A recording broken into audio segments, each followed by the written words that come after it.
tambi tambi Bokoof jana seera tiane Ismiila tambi tambi Bokoof jana seera tiane Isa kamale na kute seksa mili farna bane Bokoof remiti desno mitaka taka mlaplaze Isa kamale na kute seksa mili farna bane Bokoof remiti desno mitaka taka mlaplaze Fatina kona ndanare Isa kireni mangange Fatina kona birafiti kwa kileni mangange Atomba sera tianis Fidala la moto mingwagis Ameza kunesa nanis Isufati mambirafe kei Fatina kona ndanare Isa kireni mangange Fatina kona birafiti kwa kileni mangange Atomba sera tianis Fidala la moto mingwagis Ameza kunesa nanis Isufati mambirafe kei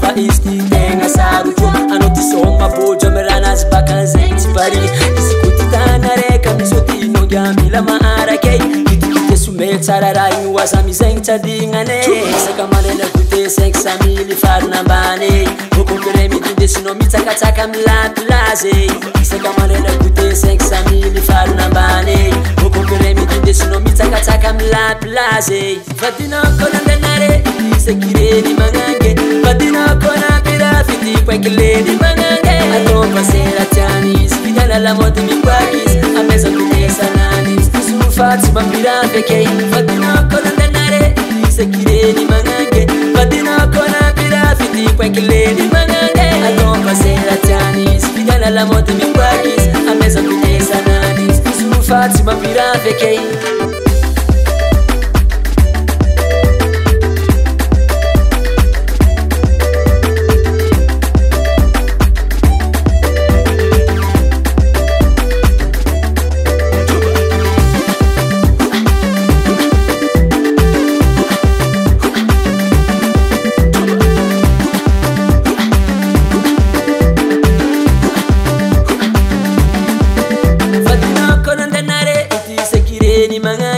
Fatina kona birafiti kwa kileni mangange Atomba sera tianis Fidala la moto mikwagis Ameza kunesa nanis Isufati mambirafe kei Fatina kona ndanare Sekireni mangange Fatina kona birafiti kwa kileni mangange Atomba sera tianis Fidala la moto mikwagis Ameza kunesa nanis Isufati mambirafe kei